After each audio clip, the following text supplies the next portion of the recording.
Bonjour à tous et bienvenue dans Coaching de jeunes, Coaching d'avenir, le podcast de Génération 1525. Je suis Agathe Bouisset, coach certifié, membre de l'association Génération 1525 et j'ai le plaisir de co-animer ce podcast avec Gaëlle Bouillet. Dans ce podcast, nous parlerons d'organisation personnelle, de gestion du stress et gestion des émotions en général, d'orientation avant et après le bac, de réorientation, de motivation, de confiance en soi, etc. Autant de sujets qui peuvent être traités en coaching personnel ou collectif. Alors je vous souhaite une très bonne écoute.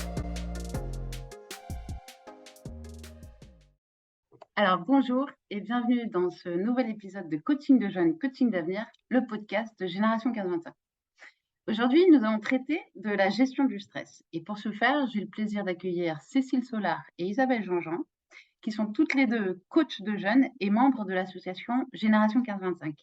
Bonjour Isabelle et Cécile. Bonjour Agathe. Bonjour. Ça va, pas trop stressé? Ça va, on gère. Voilà, on gère. Faut dire, ça va, vous êtes détendus si on veut se focaliser sur l'état désiré. Donc, en tout cas, je voudrais d'abord vous remercier chaleureusement parce qu'il me semble que ça peut être vraiment utile. C'est un sujet qui concerne quand même beaucoup de personnes, le stress, notamment les jeunes. Les occasions de stresser dans la vie, ça manque pas trop, malheureusement. Et selon une étude Ipsos, 53% des jeunes de moins de 25 ans déclarent subir un stress élevé. Donc, vous êtes bien placé pour savoir que le bien-être des jeunes, c'est une cause qui nous tient à cœur. Alors, avant de formuler ma première question, j'aimerais mentionner l'origine du stress, ou plutôt l'origine de la notion de stress, parce qu'on n'a pas attendu les théoriciens pour stresser. Et donc, cette notion, elle a été introduite au XXe siècle par Hans Sölly, qui est un endocrinologue canadien d'origine autrichienne et qui a démontré les répercussions du stress sur la santé.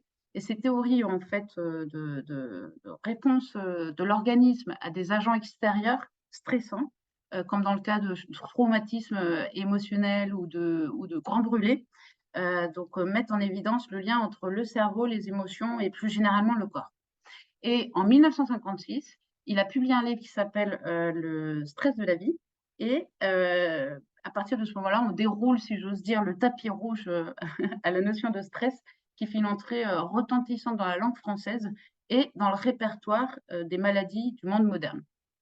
En sachant que le stress, originellement, c'était appelé syndrome général d'adaptation. Voilà, c'était pour la petite introduction. Alors, sans plus tarder, passons à la première question. Isabelle, qu'est-ce que c'est le stress? Quelles sont les causes, les manifestations, les inconvénients et les bénéfices du stress?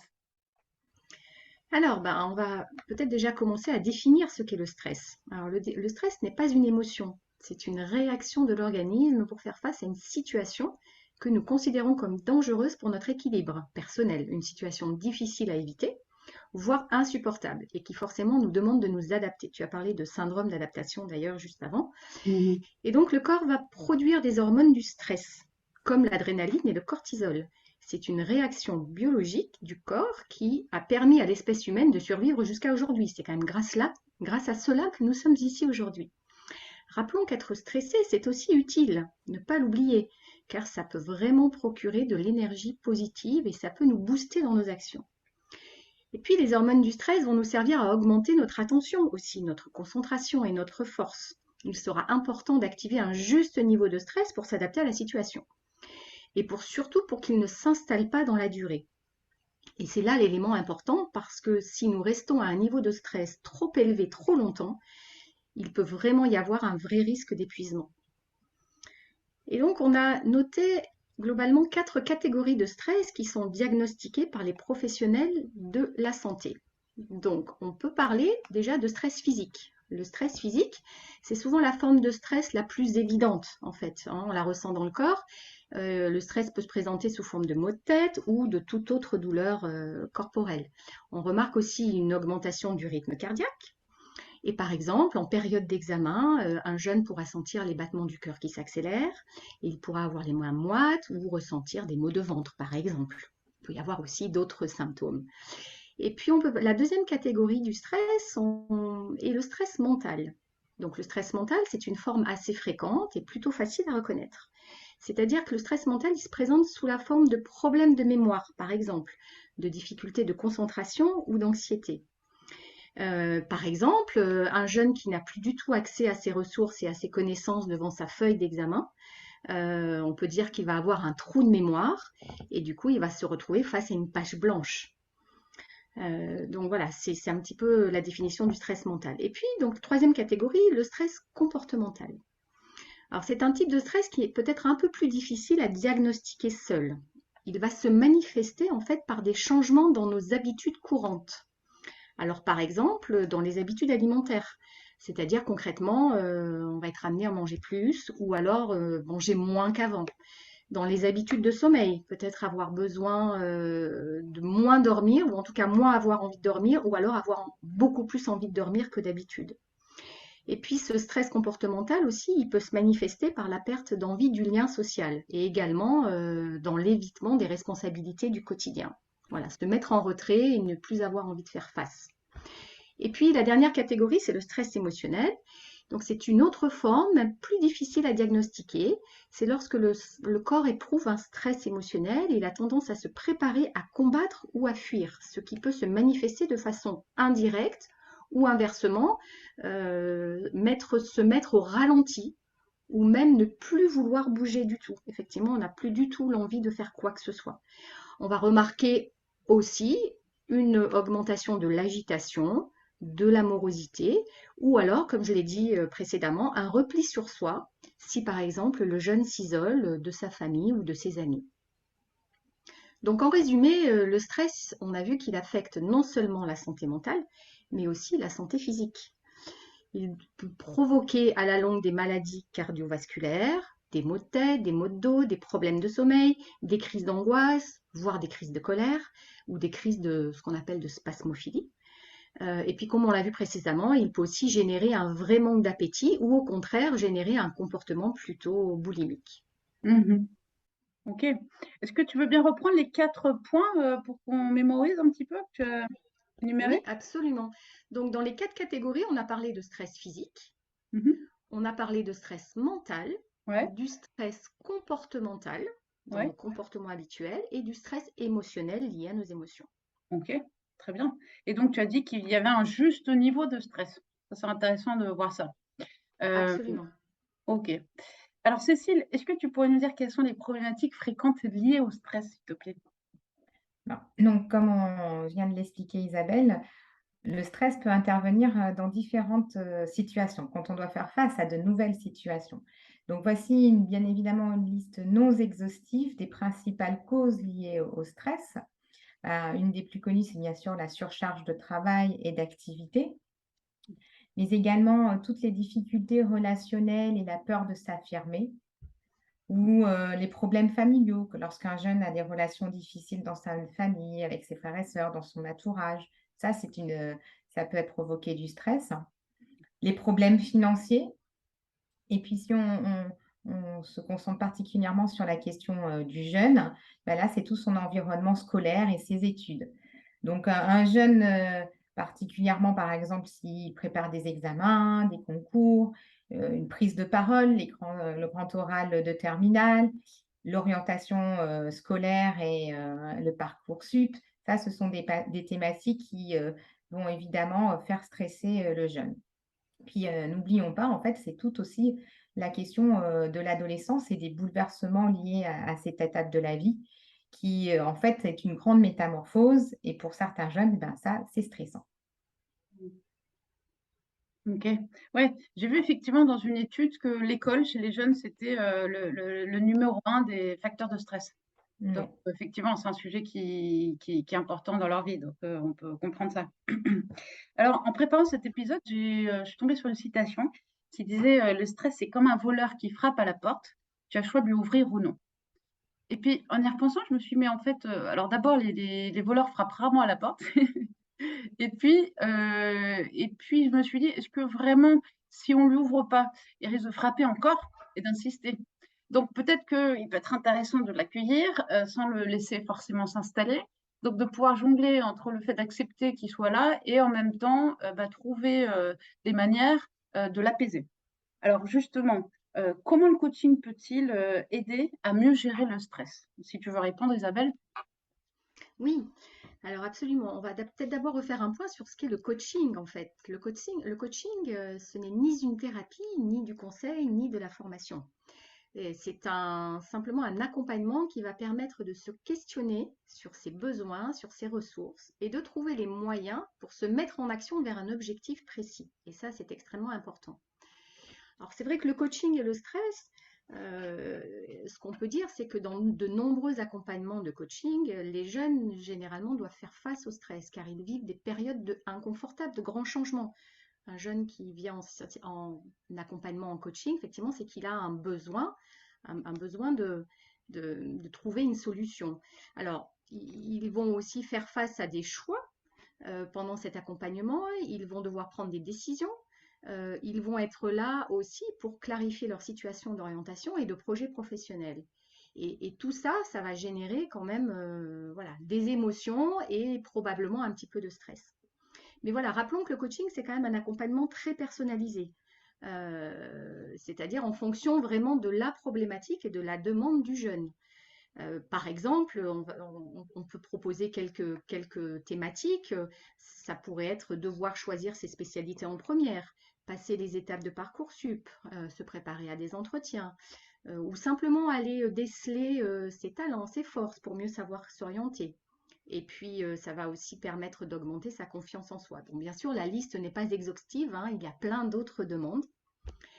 Donc concrètement, en situation de, voilà, le coaching en situation de, pour un jeune en situation de stress, il va servir à quoi? Eh ben, il va permettre au jeune de traverser la situation et d'atteindre son objectif, et de manière surtout plus calme et plus sereine, puisqu'il va permettre au jeune d'actionner en toute autonomie, par exemple un protocole anti-stress qui aura été peut-être élaboré avec l'aide de son coach. Et puis le jeune pourra aussi, pendant tout l'accompagnement de coaching, utiliser de nouvelles ressources ou de nouveaux moyens qu'il aura expérimentés pendant les séances ou en dehors des séances pour faire face à sa situation de stress et pour du coup réussir et atteindre son objectif.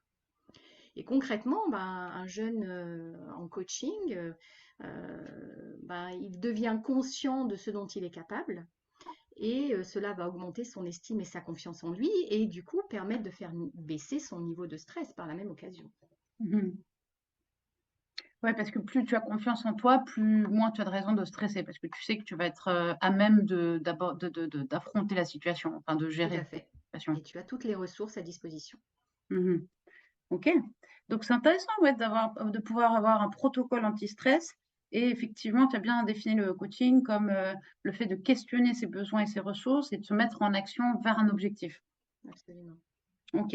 Alors, avant de passer à la question suivante, j'ai une petite histoire. Donc c'est un professeur qui va devant ses élèves avec un verre d'eau, comme ça. Et puis, alors, tous les élèves s'attendent à l'histoire connue du verre à moitié vide, à moitié plein. Mais non, c'est pas ça. Il demande à ses élèves, à votre avis, combien il pèse ce verre? Bon, alors, ils se consultent, ils réfléchissent, peut-être 200, 300, 400 grammes, les réponses varient. Et le professeur dit, bah, en fait, on s'en fiche. Ce qui est important, c'est pas le poids, mais combien de temps je vais le tenir. Si je le tiens 5 ou 10 secondes, ça va être largement supportable. Par contre, si je dois tenir 1 heure comme ça à bout de bras, ça va commencer à peser. Donc, le stress, c'est un petit peu comme ça aussi. Avec le temps, ça peut peser et ça peut même créer des maladies. Donc, comme on l'a dit en introduction, sur la santé, ça a des conséquences importantes. Alors, on a eu une petite explication déjà d'Isabelle, comment est-ce que le coaching pouvait accompagner sur la gestion du stress. Cécile, est-ce que tu peux nous donner, s'il te plaît, un exemple d'outil ou d'exercice qui sert à accompagner sur la gestion du stress? Alors, si on se base par exemple pendant une séance de coaching, le coach va peut-être se baser sur les études menées par Sonia Lupien, qui est une docteure en neurosciences à Montréal et qui a découvert en fait les 4 grandes familles de stresseurs. Et de là, elle a créé un outil que l'on appelle Spin ton stresseur, qui se déroule en 4 étapes, grâce à du questionnement, qui est en fait tout le travail de coach et de coaching. Donc, si on prend le cas d'un jeune en terminale qui doit faire ses choix de Parcoursup, alors il aura devant lui d'abord un sentiment de contrôle faible. Il se demandera certainement, est-ce que je me sens impuissant? Est-ce que je subis? Est-ce qu'on m'impose cette situation? Qu'est-ce que je peux faire Qu'est-ce que je peux faire de choses? Et là, le coach va l'interroger pour l'aider à combattre cette situation d'impuissance. Il va lui demander quelles actions peut-il mettre en place pour réduire cette situation. Par exemple, avoir des choix d'orientation ailleurs que sur Parcoursup. Comment peut-il aussi influencer le résultat de la situation? Qu'est-ce qui est encore dans la zone de contrôle du jeune? Voilà, ce sont des types de questions. Ensuite, le P, parce que sa personnalité, en fait, est menacée. En fait, c'est quand l'ego et les compétences sont menacés et on doute de ses capacités. Pour certains jeunes, passer à la moulinette de Parcoursup veut dire jugement et regard des autres. Et là, waouh! Pour le détecter, le jeune se demandera alors, est-ce que j'ai l'impression que l'on me juge? Qu'en est-il de mon image? Et le coach, lui, l'interrogera pour savoir comment peut-il mettre en place en avant ses compétences et ses habilités. Comment peut-il se sentir plus compétent et capable? Voilà des types de questions. Ensuite, il y a le I, imprévisibilité. Quand quelque chose d'inattendu se produit et qu'on n'a pas pu anticiper. Alors, bien que là, Parcoursup, il y a un agenda précis et là, c'est prévisible, en fait, c'est les résultats qui restent imprévisibles. Donc, le jeune est bousculé par les changements que cela entraîne. Mhm. Il est parfois surpris. Et là, le coach va plutôt l'interroger, quels sont les points connus pour cette situation? Que peut-il faire pour en connaître davantage?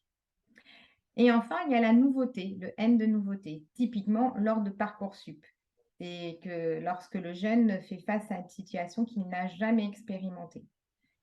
Là, est-ce qu'il a déjà vécu cette situation ou une semblable? Quelles ont été ses impressions? Est-ce qu'il connaît des personnes dans cette situation? Comment ils ont fait pour combattre celle-ci? Puis le coach va l'aider à combattre cette situation stressante en lui posant quelques questions du type comment peut-il en connaître davantage sur cette situation par d'autres biais? Comment s'est-il adapté dans une situation similaire? Voilà un peu le processus de spin ton stress qui permet de travailler en fait en profondeur sur une situation stressante. Puis à côté de cela, il y a évidemment ce que le jeune, lui, peut mettre en place, sa boîte à outils, comme j'aime appeler, un peu un protocole en fonction de ce qui résonne en lui ou pas, des actions qui apportent à la fois du plaisir et du sens dans le but de recharger ses batteries. Donc là, je vais vous dire un peu quelques outils disponibles, mais la liste, évidemment, est non exhaustive. Par exemple, si on pense à la sophrologie, on peut faire un exercice où on laisse venir un mot, tel que détente, ou une couleur, le rose, et le jeune se laisse envahir par cette sensation. On peut un peu comparer cela à une douche mentale bien-être. Mhm. Il y a aussi la méditation de 3 à 10 minutes ou plus qui, grâce à des applications connues telles que Petit Bambou ou Présence, va aider et va guider le jeune. Mhm. Il y a aussi la cohérence cardiaque. Et oui, la fameuse. Ouais. Voilà. Et là aussi, on a des applications. Et là, de cette façon, en fait, on agit sur le corps face Mhm. à une réaction corporelle, comme on l'a vu plus haut, qui est induite par le stress. Donc, le jeune revient à ses sensations corporelles et ainsi, il va lâcher le mental. Mhm.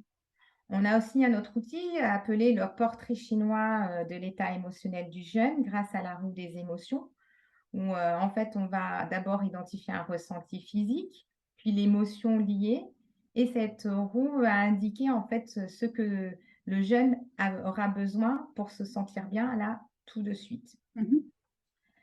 On a aussi en fait avoir un stock de pensées alternatives et positives. Quand le jeune fait face à une situation stressante, il peut avoir ces petites phrases, ces petits mantras du style ça arrive, je vais apprendre, c'est la vie, on verra, je gère, est-ce que c'est vraiment important pour moi? Qu'est-ce que ce sera important pour moi dans 10 ans? Voilà, ce genre de phrases positives. Mhm. Également, en fait, il pourra aussi se reconnecter à un événement récent ou passé qui est très positif et agréable pour lui et en fait, qui gardera toujours en lui ce souvenir. Ça, c'est aussi une possibilité. Mhm. Autre possibilité, créer un espace ressources grâce à une visualisation qui lui permettra à la fois d'être en sécurité et être une ressource à réutiliser à chaque fois qu'il en aura besoin. Par exemple, il peut imaginer la mer, un beau paysage de montagne, le bruit d'un oiseau, ou se sentir une chaleur en visualisant le soleil ou une cheminée. Et enfin, un autre exercice qui peut être aussi à sa disposition, porter son attention d'abord sur un sens, puis un autre, et ainsi de suite, où là aussi, on lâche le mental et on revient sur les sensations corporelles. Puis j'aimerais terminer en disant qu'en fait, on le sait par de nombreuses études, hein, que le sport, le sommeil, une alimentation saine et équilibrée, une vie sociale développée, en fait, sont aussi des moyens efficaces pour lutter efficacement et sur le long terme contre le stress. Mmh. Complètement. Bah, c'est intéressant, il y a tout un arsenal d'outils. Après, on peut peut-être choisir en fonction du coaché, il pourra choisir celui qui le convient le plus. Mais là, tu as donné, effectivement, tout un tas de choses, intéressantes et je retiens, par rapport au SPIN, donc S, c'était pour sentiment, P pour personnalité, I pour imprévisibilité et N pour nouveauté. Et Mm. ce qui a attiré mon attention en particulier, c'est le P de personnalité et notamment la question de l'ego, parce qu'on est dans un monde avec les réseaux sociaux où l'image est très importante. Et je pense que ça peut être intéressant d'amener le coaché à prendre conscience de l'image qu'il souhaite renvoyer et puis donc en l'observant, nécessairement prendre un pas de côté. Donc c'est très intéressant. Merci Cécile. Avec plaisir. Alors, Isabelle, est-ce que tu auras un témoignage de coaché qui aurait fait une séance sur la gestion du stress? Alors, en fait, ce qu'on peut dire, c'est que la gestion du stress, c'est pas forcément la première des demandes quand un jeune vient en coaching pour la première Mm. fois. C'est souvent une demande cachée derrière la demande initiale. Ah oui. Effectivement, par exemple, se préparer à un entretien, effectivement, va générer du stress, mais la demande du jeune initial est de venir préparer un entretien. Mhm. Donc c'est vrai que ça va être effectivement l'écoute, le questionnement et la manière d'accompagner le jeune du coach qui va lui permettre d'aller pointer effectivement ce niveau de stress et qui va du coup l'aider peut-être à traverser cette situation à l'aide de différents moyens. Alors, j'ai un petit exemple concret sur une jeune fille de 16 ans que j'ai accompagnée récemment, plutôt autour d'un coaching d'organisation. Et c'est vrai qu'en ayant mis en place toute une organisation de sa gestion du travail, de son planning, à la fois sur les week-ends et la semaine, elle s'est aperçue que ça avait vraiment fait baisser sa gestion mentale, c'est-à-dire sa charge de travail, et du coup derrière son inquiétude, son angoisse de ne pas y arriver, et Mhm. que finalement, voilà, en ayant ces nouveaux outils à disposition, elle s'est sentie beaucoup plus sereine et détendue pour aborder sa semaine. Voilà, c'est un petit exemple que je peux proposer, que je peux donner. Ok, donc on comprend qu'en fait, le coaché ne va pas nécessairement arriver en disant je voudrais gérer mon stress, mais que c'est au coach de pouvoir voir au moment opportun et d'apporter des outils pour faire baisser le stress. Absolument. C'est un paramètre dans la demande à prendre en Mm. compte, hein, important, mais Ok. voilà, qui arrive Ok. souvent dans un deuxième temps. Ok. Bon, on arrive déjà, on approche de la fin de cet épisode. Alors, est-ce que vous auriez oui, une ressource à conseiller aux auditeurs sur ce sujet de la gestion du stress? Alors, là aussi, il y a plein de petites ressources et la liste n'est pas exhaustive. On a noté quelques petites ressources, comme par exemple, et puis à chacun ses envies, je dirais, il existe par exemple des cahiers anti-stress Mhm. à trouver dans le commerce, où il y a tout un tas de petits exercices pour aller un petit peu pointer le doigt sur ce qui me stresse et quels sont les moyens simples que je peux avoir à ma disposition. Et puis, je crois que Cécile en a déjà parlé, il y a tout un accompagnement à la méditation pour les jeunes. Ça peut être des petites capsules vidéo très très courtes où le jeune va pouvoir se reconnecter à sa respiration, à qui il est, à son corps, voilà, pour lâcher un petit peu le mental et faire baisser le niveau de stress. Donc, par exemple, calme et attentif comme une grenouille, d'Eline Snell, voilà, c'est aussi adapté aux ados et elle propose aussi des petites capsules méditatives très courtes. Mhm. Et puis, Cécile a parlé aussi du livre de Sonia Lupien, peut-être Par amour du stress. Et Sonia Lupien propose aussi des capsules vidéo qui s'appellent Surf ton stress, Pour les adolescents, qui sont des petites capsules de 5 minutes, qui sont aussi très chouettes à visualiser, à écouter, pardon. Puis il y a le site internet de Sonia Lupien, et puis on a parlé des applis de cohérence cardiaque, comme voilà, Respire Relax par exemple, c'est une appli gratuite voilà, qui est assez connue, et puis il y a toutes les autres applis, Petit Bambou et Présence. Voilà, en fait vraiment ça va dépendre vraiment du besoin du jeune, et c'est à adapter. Voilà, là à nouveau on est dans un accompagnement personnalisé. Ouais, parce que comme on l'a dit en début, le stress est lié, enfin, à une réaction émotionnelle et aux hormones, notamment le cortisol. Et donc, de la même manière, la façon de l'apaiser, ça passe aussi par Mm. notamment toutes ces techniques de respiration. Ok, donc très bien. Et peut-être un petit mot de la fin, les filles? Mais moi, je pense qu'il faut voir le stress pas seulement comme un ennemi, mais c'est aussi un booster. Mm. Voilà. Ouais, ouais. Et moi, une Isabelle. petite phrase qui me plaît bien, c'est ce à quoi je résiste persiste. Voilà, donc à méditer. Ouais, très bien. Eh ben, merci encore de votre présence, Cécile et Isabelle, c'était un plaisir. Et à tous ceux qui nous écoutent, bah, profitez bien de la vie, amusez-vous, aimez-vous, détendez-vous. Et puis, on vous dit à la prochaine. Au Au revoir, revoir. Au merci. revoir, merci. Merci d'avoir écouté ce podcast jusqu'au bout. Si celui-ci vous a plu, n'hésitez pas à le commenter, à l'aimer, à le partager. Ça permettra de le faire connaître et donc d'aider d'autres personnes. Ça peut faire la différence. Vous pouvez également vous abonner à notre chaîne en cliquant sur le petit bouton s'abonner.